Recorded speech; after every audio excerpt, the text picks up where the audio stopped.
Ang Greater Bay Area o GBA sa madaling salita ay isa sa pinakaambisyosong proyektong pangkalunsuran na naranasan ng modernong mundo. Kabilang dito ang Hong Kong, Macau at 9 na lungsod sa lalawigan ng Guangdong, Shenzhen, Guangzhou, Dongguan, Foshan, Zhuhai, Zhongshan, Jiangmen, Huizhou at Zhaoqing.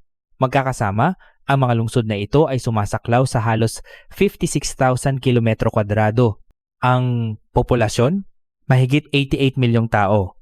Para sa konteksto, iyan ay mas marami pa sa buong populasyon ng Pilipinas. Ang GDP ng rehiyong ito ay katumbas ng ilang bansang kasama sa G20, hindi ito simpleng city project. Para itong buong bansa na ginawang isang urban machine na may iisang layunin, gawing pinakamalakas na economic cluster ang Timog China sa buong mundo. Pero bago tayo madala sa ganda ng mga numero at mga high-rise building, kailangan nating aminin na may mas malalim na kwento dito. Kwento ng ambisyon, oo, pero kwento rin ng mga nawalang bukid, mga napilitang lumipat na komunidad, at isang lungsod na tinatawag na Hong Kong na unti-unting nababago ang mukha. Ito ang kwentong gusto nating pag-usapan ngayon. Para lubos na maunawaan ang Greater Bay Area, kailangan nating isipin ito ng hindi lang bilang isang lugar sa mapa, kundi bilang isang konsepto, isang mega-region. Ang mega-region ay hindi isang lungsod, hindi rin ito isang probinsya. Ito ay isang koleksyon ng mga lungsod na, kahit magkakaiba ang kanilang papel, ay nagtatrabaho bilang iisang sistema ng ekonomiya. Para sa mga Pilipino, madali itong ilarawan. Imagine mo kung ang Metro Manila, Cavite, Laguna, Batangas, Clark, Subic at Cebu ay pinag-isa sa iisang economic zone, may iisang rail system, iisang logistics network, iisang financial framework. Malayo pa tayo riyan siyempre. Pero iyan mismo ang ginagawa ng China sa GBA at sa mas malaking sukat. Sa loob ng Greater Bay Area, ang bawat lungsod ay may espesipikong papel, hindi lahat ay gumagawa ng parehong bagay. Ang Hong Kong ang sentro ng international finance, dito nakabase ang malalaking bangko, investment firms, law firms at stock exchange na konektado sa buong mundo. Ang Macau naman ay nakatuon sa tourism, entertainment at services. Ang Shenzhen, at dito nagiging kawili-wili ang kwento, ay naging simbolo ng tech innovation. Artificial intelligence, robotics, semiconductors, electric vehicles at hardware manufacturing. Ang Guangzhou ay ang puso ng commerce at large-scale manufacturing na may daan taon ng kasaysayan bilang trading hub, at ang mga lungsod tulad ng Dongguan, Foshan at Zhongshan, sila ang nagbibigay ng industrial backbone, ang mga pabrika, supply chains at supporting industries na nagpapatakbo ng lahat. Ang ideya ay maingat sa pagkakalikha nito, gawin ang buong rehiyon na isang buong value chain. Ibig sabihin, ang isang startup ay maaaring mag-raise ng capital sa Hong Kong, gumawa ng prototype sa Shenzhen, mag-manufacture ng malakihan sa Guangzhou, at ibenta sa buong mundo sa pamamagitan ng Hong Kong o Macau. Sa teorya, lahat ng kailangan mo ay nasa loob ng iisang rehiyon, mabilis, mahusay at magkakaugnay. Ito ang blueprint ng Beijing para sa GBA, pero para maunawaan kung bakit kailangan nila to, kailangan muna nating pag-usapan ang mas malaking economic picture. Sa nakalipas na ilang dekada, ang China ay lumago ng hindi kapani-paniwalang bilis. Ang tatlong pangunahing driver ng paglago na iyon ay real estate, murang export manufacturing, at government-led infrastructure investment. Ang mga Chinong manggagawa ay nagtatrabaho sa mga pabrika, gumagawa ng murang damit, electronics at kasangkapan para sa buong mundo. Ang mga lungsod ay lumaki dahil sa construction. Ang ekonomiya ay tumakbo. Pero ngayon, ang mga makina na iyon ay hindi na kasing lakas ng dati. Ang real estate sector ay nagkaroon ng malalaking problema, ang mga malalaking property developer ay nagsimulang mag-default sa kanilang utang, at ang housing market ay hindi na tulad ng dati. Ang murang labor ay hindi na murang-mura, ang sahod sa China ay tumaas ng malaki sa nakalipas na 2 dekada, kaya't ang ilang mga pabrika ay lumipat na sa Vietnam, Bangladesh at Indonesia. Ang infrastructure spending ay may limitasyon din, hindi mo maaaring walang katapusang gumastos ng pera sa mga kalsada at tulay kung wala kang kinita.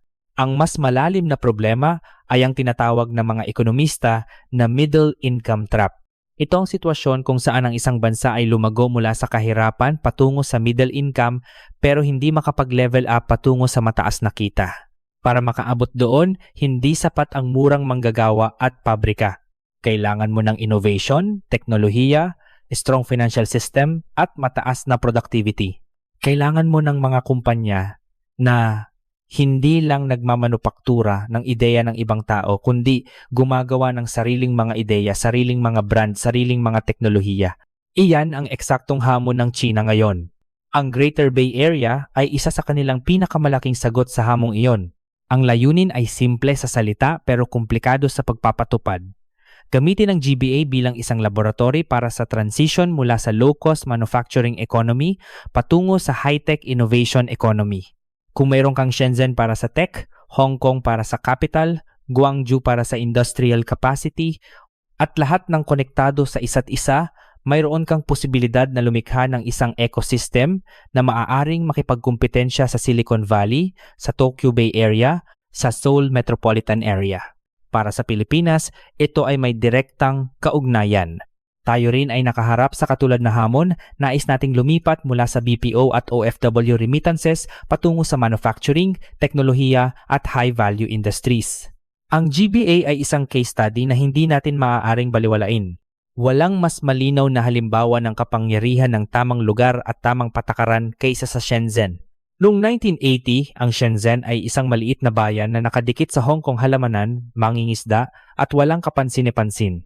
Noong parehong taon, itinuring ito ng gobyerno ng China bilang isang special economic zone, isang lugar kung saan pinahintulutan ang foreign investment, flexible labor rules at market-oriented policies na hindi pa pinapayagan sa iba pang bahagi ng bansa. Ang resulta? Isa sa pinaka-historical na urban growth stories sa kasaysayan ng tao. Ang Shenzhen na inaasahang aabot sa 1 milyong tao noong taong 2000 ay narating ang 7 milyon bago pa man dumating ang taon na iyon. Ngayon, ito ay isang megacity na may humigit kumulang 18 milyong residente at higit sa lahat ito ay isa na ngayong global tech powerhouse. Ngayon, ang Shenzhen ay tahanan ng Huawei, DJI ang pinakamalakas na drone company sa mundo, BYD ang electric vehicle giant at daan-daang iba pang tech companies.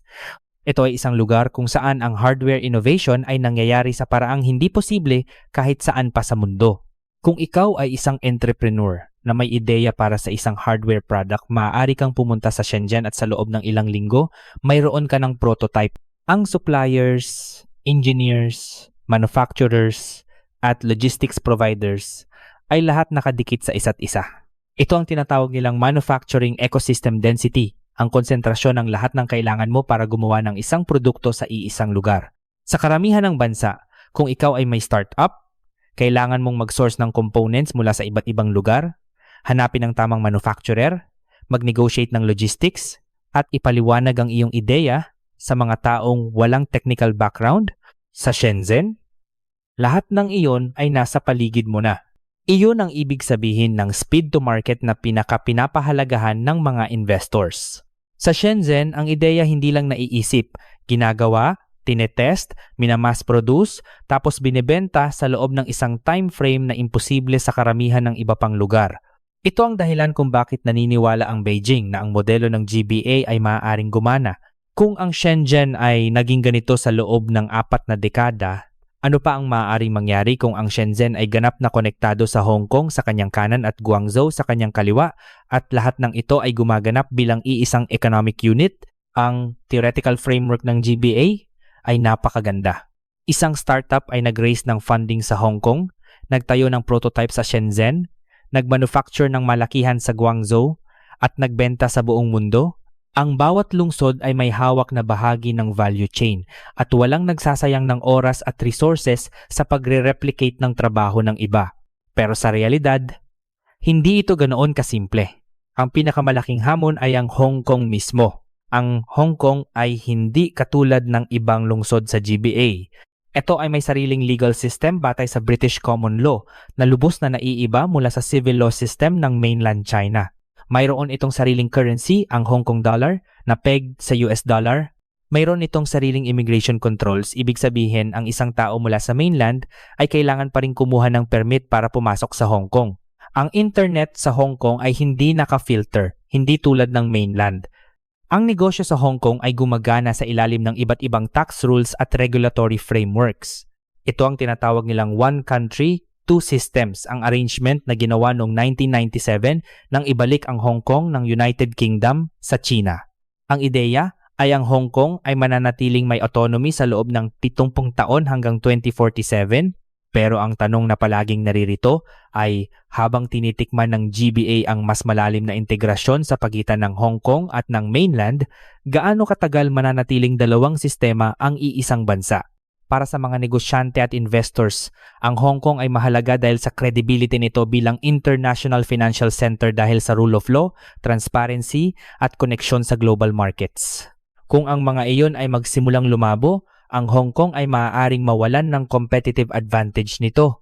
Para sa mga ordinaryong taga-Hong Kong naman, lalo na sa mga nakaraang taon, ang integrasyon sa GBA ay hindi isang simpleng economic conversation. Ito ay may emosyonal at panlipunang dimensyon ang tanong ng identity, ng kung ano ang ibig sabihin na maging taga-Hong Kong, ng kung paano magbabago ang buhay nila habang lumalaki ang GBA. Ngunit mula sa pananaw ng ekonomiya, ang Hong Kong ay may natatanging papel na hindi kayang gawin ng ibang lungsod sa GBA. Ang kakayahan nitong mag-raise ng international capital, mag-host ng foreign companies, at magsilbing gateway sa global financial system ay buhay pa rin, at iyon ang eksaktong dahilan kung bakit ang GBA ay hindi magiging kumpleto nang wala ito. Sa hilagang bahagi ng Hong Kong, malapit sa hangganan ng Shenzhen, may isang lugar na matagal nang natutulog sa katahimikan, mga palayan, mga lawa ng isda, mga maliit na nayon, lupang berde.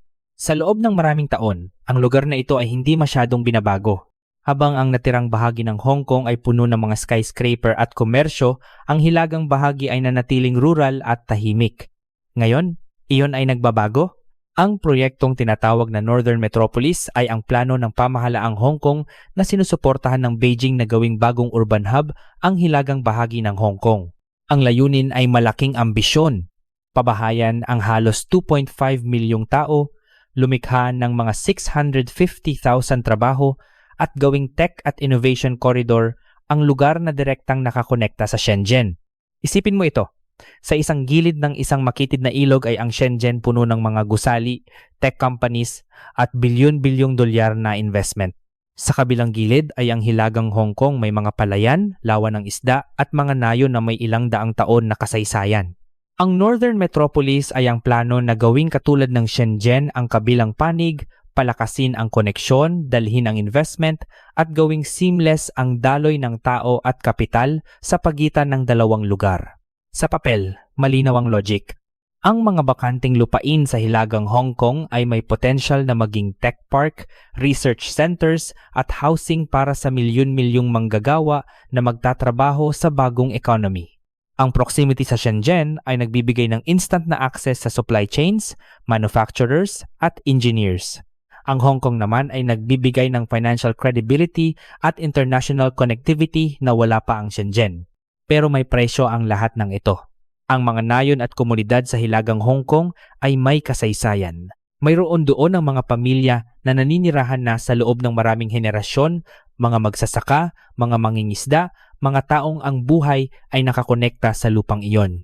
Para sa gobyerno at sa mga developer, ang lupang iyon ay potential economic zone. Para sa mga taong naninirahan doon, iyon ay tahanan nila. Kapag nagsasalita tayo ng land development, madalas nating isipin ito ng abstract, mga numero, mga square meters, mga proyekto. Pero sa likod ng bawat ektarya ng lupang binubuo ay may mga tao na natatanggal sa kanilang komunidad, mga bata na kailangang lumipat sa ibang paaralan, mga matatanda na ang mga alaala ay nakakonekta sa mga lugar na malapit nang mawala. Maaaring makatanggap sila ng compensation, maaaring ilipat sila sa mas bagong pabahay. Pero ang pera at bagong apartment ay hindi laging kasing halaga ng lugar na tinawag mong tahanan sa loob ng isang habambuhay. Ito ang tensyon na nasa puso ng Northern Metropolis at ng GBA sa kabuuan. Ang development ay nagdadala ng trabaho, economic opportunity at modernisasyon. Pero lagi itong may kasamang pagbabago na hindi lahat ay pinili ng mga taong pinakaapektado. Ang isa pang malaking hamon ng GBA at ng kahit anong mega region sa mundo ay ang infrastruktura. Ang isang mega region ay hindi maaaring gumana kung ang mga tao, kalakal, kapital at datos ay hindi makakilos ng mabilis at mahusay. Hindi sapat ang pagkakaroon ng magagandang lungsod kung ang pag-travel mula sa isa patungo sa isa ay aabutin ng 3 oras o kung ang goods ay kailangang dumaan sa matagal na customs process sa bawat border crossing. Iyon ang dahilan kung bakit ang isa sa pinakamahalagang physical achievements ng GBA ay ang mga koneksyong ito.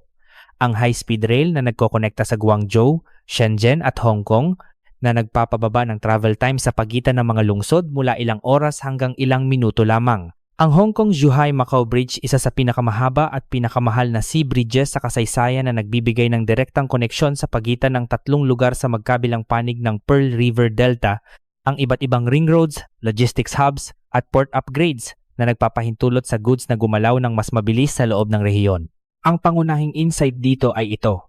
Sa modernong ekonomiya, ang distansya ay hindi na sinusukat sa kilometro. Sinusukat ito sa oras. Kung ang isang engineer sa Shenzhen ay maaaring pumasok sa meeting sa Hong Kong sa loob ng isang oras, maaari niyang gawin iyon bilang isang araw na biyahe at bumalik pa rin sa gabi. Pero kung ang biyahe ay aabutin ng 3 oras, imposible na iyon. Ang infrastruktura ay nagbabago ng geography ng opportunity. Para sa mga Pilipino, ito ay isang pamilyar na sakit.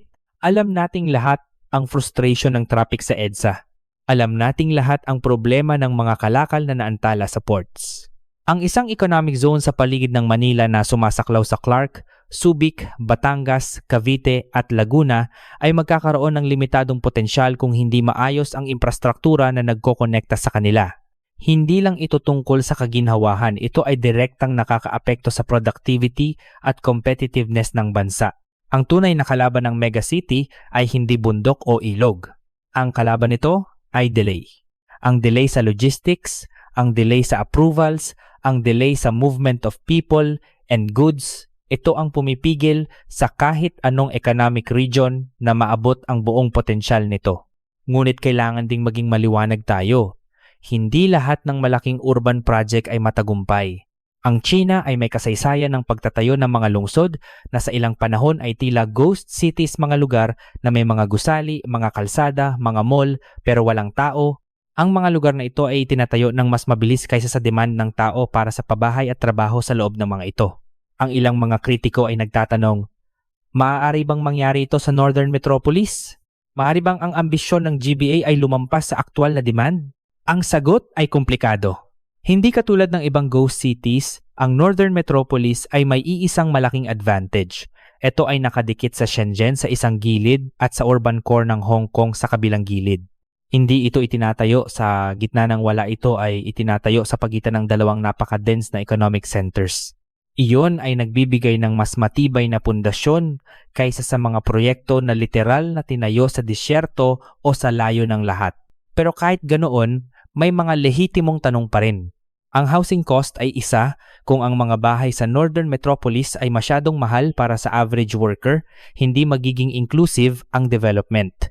Ang quality of life ay isa pa, ang isang bagong lungsod ay hindi lang nangangailangan ng mga gusali. Nangangailangan ito ng mga paaralan, ospital, parke, kultura at komunidad, ang mga bagay na hindi mabibili ng basta-basta. At ang komplikasyon ng dalawang sistema ay nananatili. Ang mga negosyo na gustong mag-operate sa loob ng GBA ay kailangang mag-navigate ng iba't ibang legal, financial at regulatory frameworks na hindi pa ganap na na-harmonize. Hindi lahat ng may building may buhay. Hindi lahat ng may trend may oportunidad. Ang totoong sukatan ng tagumpay ng isang lungsod ay hindi ang dami ng tore nito, kundi kung ang mga tao na naninirahan doon ay may trabaho, may dignidad, may pagkakataon, at may pakiramdam na sila ay nabibilang doon. Ngayon, huwag nating kalimutan ang tanong na marahil ay nasa isip mo mula pa sa simula. Bakit ito mahalaga para sa mga Pilipino? Una, dahil ang GBA ay direktang makakaapekto sa competitive landscape ng Asia. Kung magiging matagumpay ang GBA bilang isang tech at manufacturing hub, ito ay magkakaroon ng epekto sa kung saan pupunta ang foreign investment sa buong rehiyon. Ang mga kumpanya na naghahanap ng lugar para mag-invest sa supply chains, manufacturing at innovation centers ay magkakaroon ng mas malakas na pool patungo sa Pearl River Delta. Para sa Pilipinas, na nagsisikap na makaakit ng mas maraming foreign investment at lumipat sa mas high-value industries, ito ay isang competitive pressure na kailangang malaman. Pangalawa, ang GBA ay isang living case study sa regional economic planning, isang bagay na desperado nating kailangan sa Pilipinas. Ang ating ekonomiya ay masyadong konsentrado. Metro Manila ay sumasaklaw ng sobrang malaking bahagi ng national GDP. Ito ay nagdudulot ng sobrang load sa infrastruktura ng metro, nagpapataas ng cost of living sa pangunahing lungsod, at nagiiwan ng maraming potensyal na hindi magagamit sa iba pang bahagi ng bansa. Ang sagot ay hindi lang ang decongestion, ito ay ang paglikha ng mga legitimate economic alternatives sa Metro Manila. Hindi one-to-one na kopya ng GBA, pero may katulad na logic. Tukuyin ang mga lugar na may natural na complementary strengths, konektahin sila ng infrastruktura at bigyan sila ng malinaw na economic roles. Ang Manila-Clark-Subic Corridor, ang Cebu-Mactan Hub, ang Davao bilang gateway sa Mindanao, ang Batangas-Cavite-Laguna Manufacturing Belt. Ang mga ito ay hindi itinuturing bilang isang coherent economic region sa paraan na kailangan nila. Pangatlo, ang GBA ay nagpapaalala sa atin ng kahalagahan ng physical connectivity. Ang Pilipinas ay isang arkipelago, mayroon tayong built-in na hamon pagdating sa koneksyon ng mga isla. Pero iyon ay hindi isang dahilan para huwag subukan. Ang infrastruktura, mga tulay, roll-on, roll-off ports, improved inter-island shipping, mas mahusay na domestic airports ay hindi lang convenience. Ito ay economic infrastructure na direktang nakakaapekto sa kung gaano kamahal ang buhay, kung gaano kabilis ang negosyo, at kung gaano kalaya ang kilos ng tao at kalakal. Pang-apat, ang GBA ay nagpapakita sa atin ng isang mahalagang babala tungkol sa social cost ng mabilis na urbanization. Ang mga komunidad na natatanggal, ang mga lupa na nililipatan, ang mga lugar na nababago ng mas mabilis kaysa sa kakayahan ng mga tao na mag-adjust, ito ay mga panganib na maaari ring harapin ng Pilipinas habang nagsusulong tayo ng development. Ang development ay hindi nangangahulugang ang growth ay nararamdaman ng lahat. Kung ang mga taong pinakaapektado ng mga bagong proyekto ay hindi nakikinabang sa mga pagbabago o mas masama, kung sila ay mas naagrabyado, ang tinatawag nating development ay maaaring maging isang iba't ibang uri ng pagkabigo. At panglima, ang pinakamalalamin na aral, ang GBA ay nagpapakita kung paano ginagamit ng mga bansa ang mga lungsod at rehiyon bilang mga strategic tool sa geopolitical at economic competition.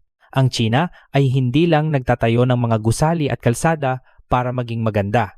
Ginagawa nila ito para palakasin ang kanilang posisyon sa global value chains upang makontrol ang mas mataas na bahagi ng teknolohiya at ekonomiya, upang gumawa ng ecosystem na hindi madaling maaaring i-decouple o i-sanction ng mga kalaban. Ang lungsod at rehiyon bilang panlabas na patakaran, ito ay isang bagay na kailangan nating intindihin. Ang Greater Bay Area ay hindi nag-iisa sa mundo. Sa buong planeta, ang mga lungsod ay nag-aggregate sa mas malalaking megaregions. Ang Tokyo Bay Area sa Japan, ang San Francisco Bay Area sa Estados Unidos, ang Boswash Corridor na nagkokonekta ng Boston, New York at Washington DC, ang Jakarta-Bandung Corridor sa Indonesia, ang Eastern Economic Corridor sa Thailand, ang Abidjan-Lagos Corridor sa West Africa. Ang pattern ay malinaw. Ang ekonomiya ay lalong nagkokonsentrado sa malalaking urban clusters. Iyon ay hindi aksidente, ito ay resulta ng isang pundasyon ng economics na tinatawag na agglomeration effects. Ang innovation ay nangangailangan ng density kapag ang maraming talented people at matalino na kumpanya ay malapit sa isa't isa, lumilikha sila ng accidental connections, nagbabahagi ng ideas, at nagpapabilis sa bawat isa. Ang finance ay nangangailangan ng network habang mas maraming institusyon ang nakakonekta, mas madali at mas mura ang capital flows. Ang manufacturing ay nangangailangan ng supply chains, at ang supply chains ay mas efficient kung ang mga suppliers at customers ay malapit sa isa't isa. Ang mga forces na ito ay nagpapalakas sa mega region bilang pangunahing unit ng global economic competition, hindi na ang lungsod, hindi na ang bansa, kundi ang rehiyon. Pero may isang tanong na kailangan nating itanong ng maliwanag. Kung ang lahat ay nagtutungo sa ilang malalaking mega clusters, ano ang mangyayari sa lahat ng iba pa? Ang maliliit na probinsya, ang mga rural na komunidad, ang mga lugar na malayo sa central economic nodes, paano sila mabibigyan ng pagkakataon kung lahat ng gravity ay hinahatak patungo sa iilang malalaking rehiyon? Para sa Pilipinas bilang isang arkipelago, ito ay isang tanong na hindi natin maaaring iwasan. Hindi tayo maaaring magkaroon ng iisang mega-region na gagawa para sa lahat ng 110 milyong Pilipino. Kailangan natin ng mas maraming Cebu, kailangan natin ng mas malakas na Davao. Kailangan natin ng isang Iloilo na hindi lang lumalaki kundi lumalago ng may inclusive na ekonomiya. Hindi natin kailangan ng isang Grand Bay Area ng Pilipinas, kailangan natin ng maraming mas maliliit na connected hubs. Bawat isa ay may malinaw na papel sa national economy at konektado sa isa't isa sa pamamagitan ng infrastruktura na talagang gumagana. Sa huli, ang Greater Bay Area ay isa sa pinaka-bold na bets ng China para sa ika-21 siglo. Kung ito ay magiging matagumpay, ang timog ng China ay magiging isa sa pinakamalakas na integrated economic ecosystem sa mundo, isang lugar kung saan ang teknolohiya, kapital, produksyon, at global trade ay magtatagpo sa isang paraan na mahirap tularan ng ibang bansa. Pero ang tagumpay ay hindi garantisado. Ang pagsasama ng Hong Kong at ng mainland ay nananatiling komplikado hindi lang technically kundi politically at socially. Ang mga komunidad na apektado ng development ay may mga lehitimong hinaing na hindi mawawala lang dahil may bayad silang natanggap. Ang mga ghost city risks habang mas mababa sa GBA kaysa sa ibang lugar ay hindi ganap na nawawala. At ang geopolitical tension sa pagitan ng China at ng kanyang mga katunggali lalo na pagdating sa teknolohiya and trade ay maaaring makaapekto sa kung gaano kahusay maaari gumana ang GBA sa isang global context. Ang mas malalim na katotohanan tungkol sa mga lungsod at rehiyon ay ito. Ang pagtatayo ng mga gusali ay madali. Ang pagtatayo ng infrastruktura ay mahirap. Pero ang pagtatayo ng isang tunay na vibrant na lungsod, isang lugar kung saan ang mga tao ay hindi lang nakatira kundi nabubuhay, lumalaki, nag-i-innovate, at nagkakaroon ng real opportunity, iyon ay pinakamahirap sa lahat. Ang isang lungsod ay hindi magiging matagumpay dahil mayroon itong maraming matataas na gusali. Magiging matagumpay ito kapag ang mga tao na naninirahan doon ay may pagkakataon na mabuhay ng may dignidad, magtrabaho sa trabahong nagbibigay ng halaga, lumikha ng mga bagay na may kahulugan, at maramdaman na sila ay nabibilang sa lugar na iyon. Para sa Pilipinas, ang aral mula sa GBA ay hindi gayahin ng China. Ang aral ay ito, ang pag-unlad ng bansa ay hindi maaring mangyari ng isa-isang lungsod lang. Kailangan ng regional thinking. Kailangan ng infrastruktura na gumagana talaga. Kailangan ng malinaw na economic roles para sa iba't ibang bahagi ng bansa. At higit sa lahat, kailangan ng development na hindi nakaligtaan ang mga tao na pinakaapektado ng pagbabago. Ang GBA ay isang experiment na nagpapatuloy. Hindi pa natin alam kung ito ay magiging isa sa mga pinaka-inspirational na achievement ng modernong urban planning o isang babala tungkap sa panganib ng development na mas mabilis ang bilis kaysa sa kapakanan ng mga tao. Marahil ito ay magiging pareho isang tagumpay sa ilang aspeto at isang paalala sa iba. Pero isang sigurado, ang laro ng global economic competition ay hindi na laro ng bansa laban sa bansa. Ito ay laro ng rehiyon, laban sa rehiyon.